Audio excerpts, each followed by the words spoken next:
Merry meet, and welcome to Pagan Information, news and notes of interest to pagans from around the world. My name is Carrie Soderquist, and I'm coming to you with our Live at 5. And today on Live at 5, we'll be talking about the concept of, can we pay back the earth? Currently, we are dealing with a situation where a large portion of our planet's, uh, everything. I can't even begin to describe it. All of our ecodiversity, a large portion of our fossil fuels, our poor animals, our waters, even our climate is changing. And so we as human beings need to consider, can we pay back the earth? How can we accomplish this? And so tonight's report is going to focus on that particular topic. So there was a recent NPR article that covered the British review on the economy of biodiversity, or the economics of biodiversity. And it was a 600 plus page review issued last Tuesday. And this review covered all of the concepts of biodiversity and what we could do in order for humanity to pay back what we have taken from planet Earth. This also includes the concept of gross domestic products, which are the monetary value of all goods and services in a country, and how we can actually change that concept to include what it would take for us to cover the degradation of the environment and the items that we have taken away from the environment. So if you have an opinion on the concept of the how can we pay back the earth, please feel free to let us know. So here at Live at 5 with Pagan Information Network, my name is Carrie Soderquist. I am your Pagan Information Network anchor. And so we are discussing the concept of, can we pay back the earth? The first aspect I want to talk about is the monetary value that we place on life and on goods. So for a long time, we have considered the part of the gross domestic product to be lands that we can forest, any fossil fuels that we can harvest out of the earth to utilize and sell, and also any plants or any game that we would be able to then hand out to or sell off to other countries. So one of these concepts is, what else can we do? Can we monetize environmental stewardship? Can we, as a human race, determine that we are going to put a monetary value on preservation of forests, wildlands, wildlife, preservation of the waters? This comes at a time when we really have to consider, is climate change going to affect our water so much that we aren't going to be able to drink clean, fresh water? Is it going to allow us to, is it not going to allow us a possibility of finding the foods that are necessary in our ecosystems? We are aware that with the potential of climate change happening, and with the rising of the oceans and the melting of the glaciers, and we can see this through visual documentation, photos that were taken of the glaciers. Those things, we can see the change in 50 years. We can see the change in 100 years. And that in that time, we've gone from having these huge glaciers to nothing. And we already know that there are glacier shelves melting. We have the situation that is going on in India right now with a glacier that melted and trapped people. Like, we can't fix this. We are now at a point where we need to consider what our ramifications are. We need to consider how we can possibly stop this. So one of the concepts that is discussed in this article put through by NPR, be based on this paper that was put out that was 600 pages long, was the idea that we can monetize environmental stewardship. We can take care of those lands. We can consider that that is going to bring our profits up and or give us a major discount or a major credit, I guess it would be, whenever we're interacting with, yes, it has already been changed. And unfortunately, this is where we're at right now is we are starting it's true. It is already changing and it is already we're dealing with this ramifications. Now, the reason why this is so passionate and such a passion project for me as a pagan is that we live our lives already respectful to the land. We understand and have considerations for what it is we need to do to make certain that we have our gardens grow and to make certain that we can feed our families and our communities.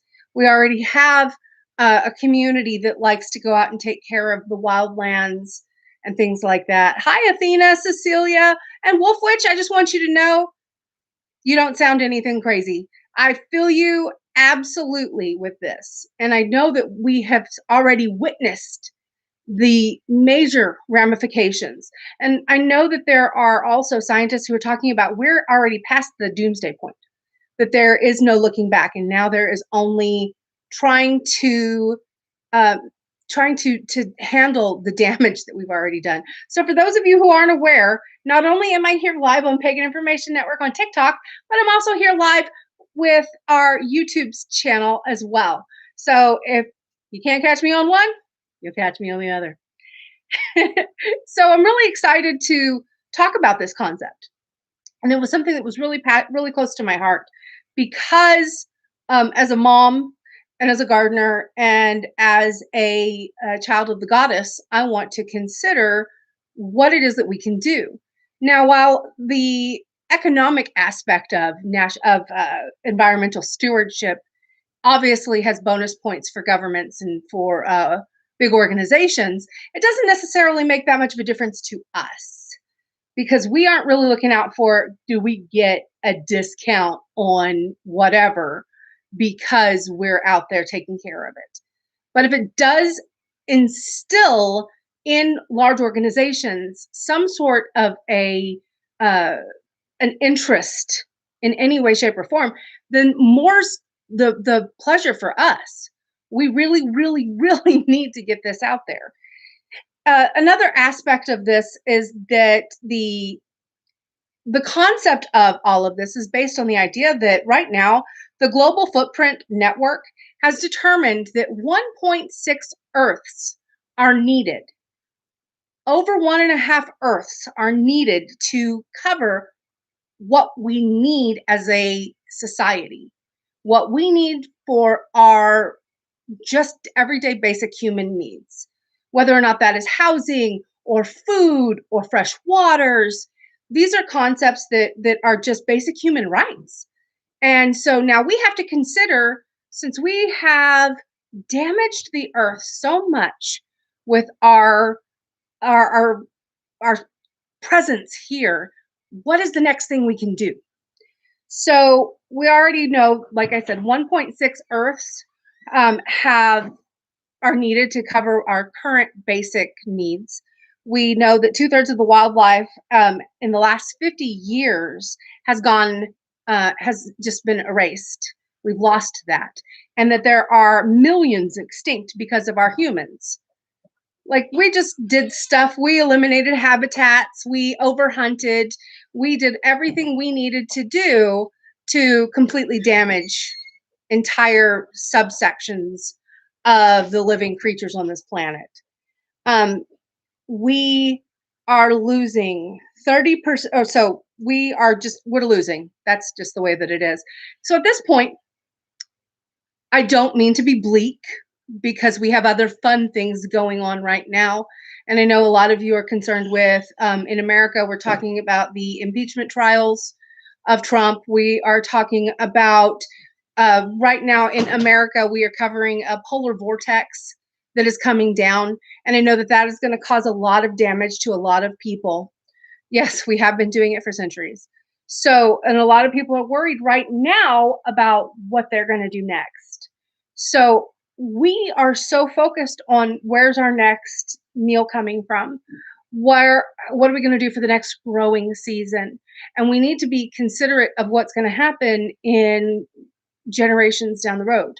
What kind of a land are we going to leave for our people, for our children, for our children's children? And so this is a concept now that, because we have global leaders understanding this, that they are coming together to make pledges that 30% of the land and water will be conserved by 2030.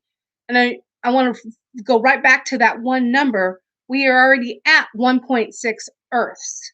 So one third of the land being having conservation is not going to fix this. We need to be more drastic and more radical with our concepts. We need to be really understanding of the amount of water we use, what kind of fossil fuels we're using, what kind of carbon footprint we currently have. Um, I'm coming to you here. I'm using multiple electronic systems, and I'm on a grid that we pay for this electricity, but we aren't consciously thinking about how many trees had to be cut down, how much coal had to be harvested from the earth. And thank you, Wolfwitch. I appreciate it.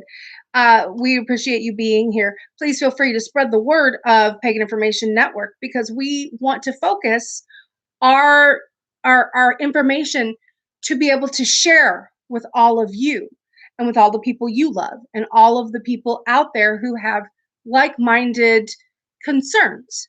So, like I said, we're dealing right now with a bunch of other issues going on, but right now my focus is in what are we doing for conservation efforts.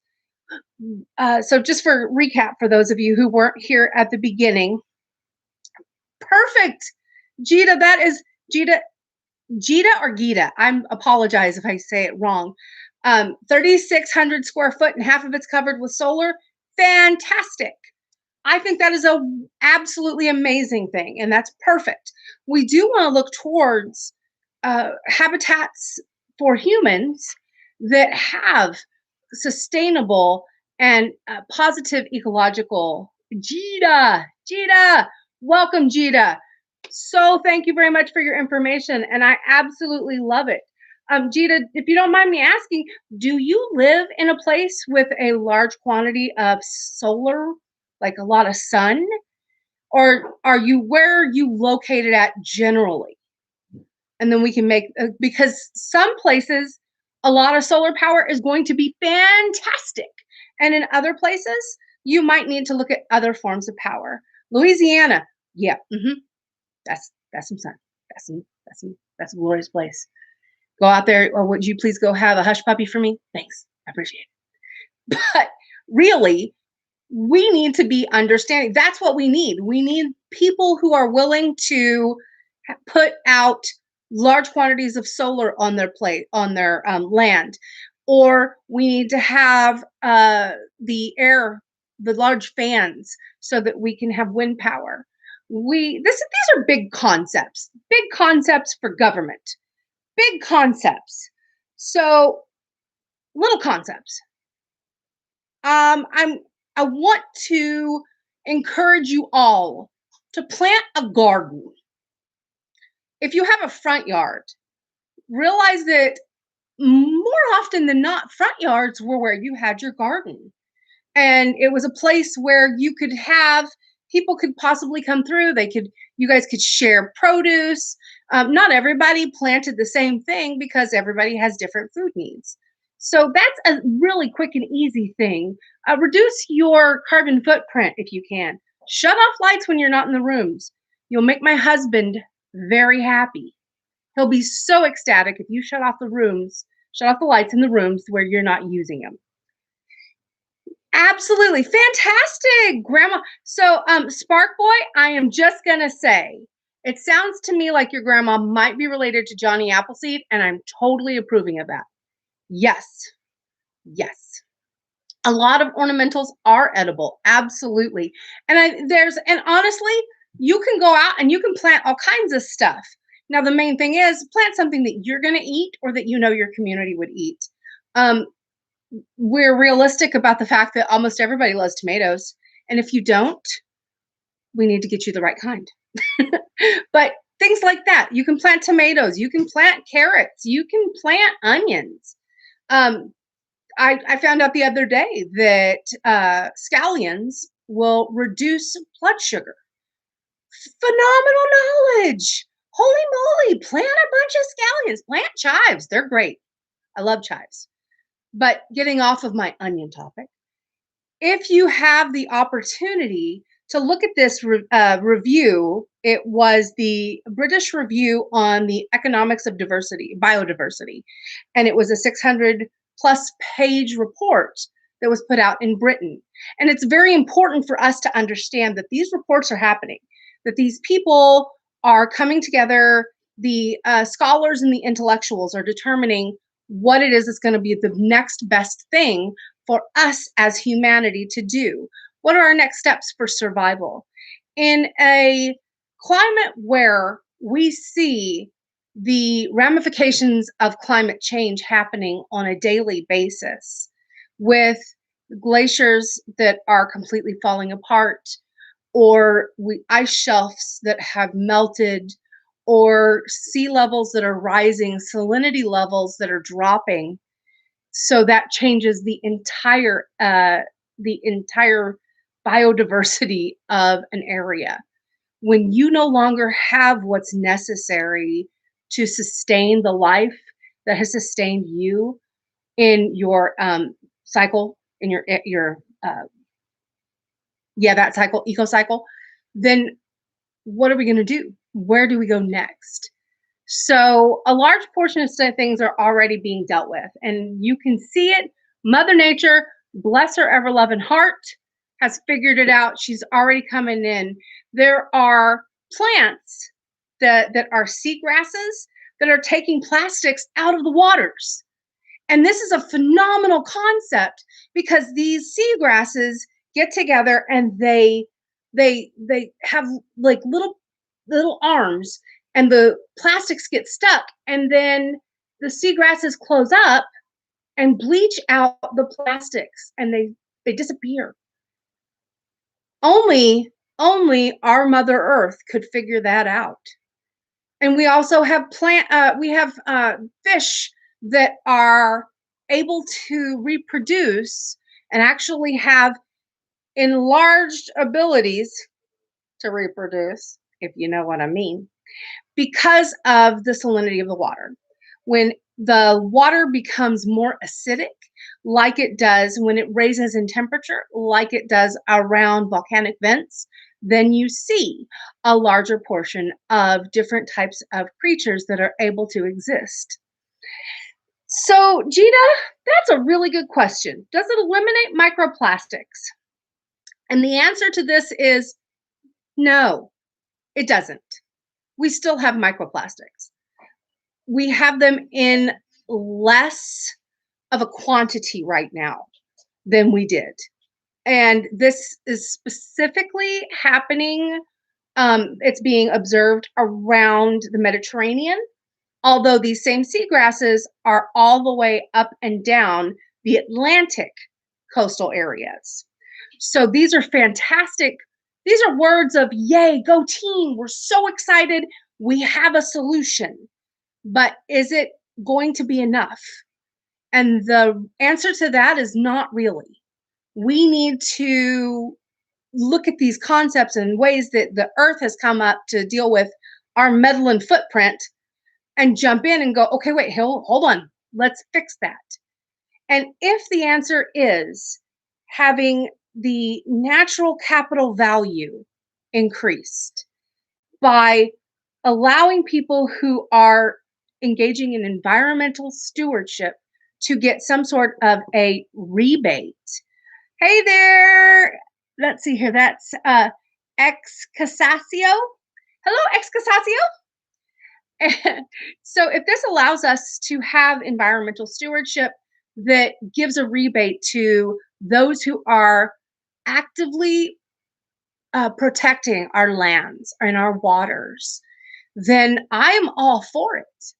If you want to give water protectors some sort of a tax rebate and allow them something to increase their value, then I 100% support it. If you are going to give bonuses to people that do the right thing, absolutely. 100% behind it. It does not give us as humanity a reason to go further into the fossil fuels hole. It does not give us as a humanity a reason to go further into the climate change hole. We need to take a step back and look at our Mother Earth and determine how we are best going to serve her and determine what our next course of action is going to be. You're going to see this concept as it becomes more of a popular concept. Right now, President Joseph Biden has just rejoined the Paris Accords. And this is the one that allows us and says by the year 2030, we will have 30% of our land and water in conservation efforts. And again, with a need for all of humanity to have 1.6 Earths in order to cover their footprint, that's absolutely not enough. 50% is still not enough. And if you understand that, 100%, that would be amazing. But we really need to reconcile our usage with our what we actually have available, our available resources. So take a look at your available resources. Budget wisely with your energy consumption. You're not going to go out to the movies if you are 2 months behind in rent, but maybe you need to think about it. Maybe you need to consider I can't justify watering a lawn when I need to water a garden. What people down here don't get are we have finite resources. We've known this since the 80s. Absolutely, we do. As humanity, we have a very limited amount of resources. Our resources are very finite. Um, we have lived a life of excess, and that was partly due to a lot of things. We had the concepts in culture were that excess was cool, that you could live a footloose, fancy free life. But the reality of that is that you do have to pay the piper eventually. If we're going to fossil fuel, thank you. Fossil fuels are finite resources. So we all know that fossil fuels are what's left of dinosaurs and plants from previous eras. So we understand that this is what happens. We break down, we become goozy oo that future generations, millions of years down the road, can then decide that they want to use to drive their cars. It is what it is. All things come around. There is a circle. We are part of that circle. It's the circle of life. But the understanding now is that we're seeing the ramifications happening real time. We're seeing the glaciers as they are melting, and we are seeing the waters as they are changing. And we are seeing what happens when we have food production issues. We are seeing real time what is going on. And we as a society, we as humanity are now being empowered to step up and to claim that which is correct and that which is incorrect, to decry it. And I encourage you to go out there and to decry those things that you see that are happening that we don't need to have happening. If focus on the good stuff, empower those people that have a good relationship. Go to your farmers markets and work with your small farmers. Invest in CSAs. Oh, you know what, Gita? I have not seen the white silica idea to save the Arctic. That does sound interesting. I would absolutely love it. Well, right now, with the media, we've been noticing a real serious focus on the glaciers that have been melting. There is a large section of an ice shelf that melted down, and it fell off and it went around to South Georgia Island, and then it came back around. And that's another one of those. I don't know how it happened. I'm sorry. I have no idea how it happened, but I can tell you right now, for some reason, thank you, Mother Earth, thank you, Gaia, for changing the waters and allowing that not to harm the biggest habitat of penguins and polar bears in the world. I mean, South Georgia Island is one of the biggest habitats for penguins. Like millions of penguins live there. And because of humanity, we had an issue with that. And we had a glacier that was headed right for them. So the animals that are going into extinction right now, we currently have millions of um, extinct, what's the word? It, my brain. Millions and millions of extinct species. Thank you. Species that have died because of us, humanity, because we have overfished or we have overhunted or we have destroyed habitats. The good news is they're still finding all kinds of stuff. They're finding new bees in Israel. Like, that blows my mind. New bees being found in Israel that are specific to the area. Yes.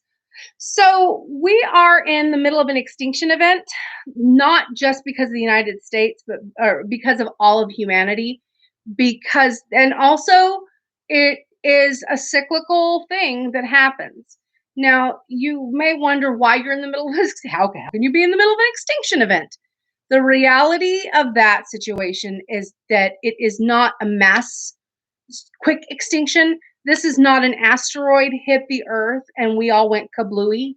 This is a habitats change. And so millions and millions of species go extinct because what's necessary for their habitat is no longer available. Unfortunately, what's necessary for our habitat? Clean water, sun, a moderate temperature range, a very, very, very narrow temperature range, like within 100 degrees, maybe 200 if you're crazy. That's it. We have to have that. We have to be able to grow the plants we can eat. We have to be able to have a life cycle that allows us to not just thrive, but not survive, but thrive. We, as humans, are in the middle of an extinction event. So if you value yourself and you value your family and you value the generations, understand that we need to do what we can for this earth and we need to make it happen now. So my name is Carrie Soderquist. I'm here with the Pagan Information Network, news and notes of interest to pagans from around the world. Thank you very much for being here with me tonight for Live at 5. And if you have any questions, please feel free. Thank you for following. Absolutely. Please follow us here on TikTok and follow us here on YouTube. We are excited to share with you all of the news and notes of interest.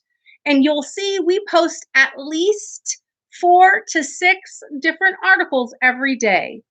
Through the week, from Monday through Friday, here for you to check out. Thank you very much, Ajita. I have appreciated your input tonight, and thank you. Thank you very much. And I hope you enjoy yourself down there in Louisiana, and you got to eat some gumbo for me. You got to. It's a thing. Again, blessed be to you all tonight, and thank you for attending. Have a great evening.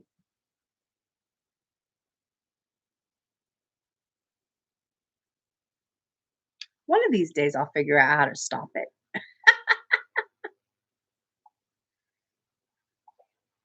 Thank you all for attending. You have a great evening.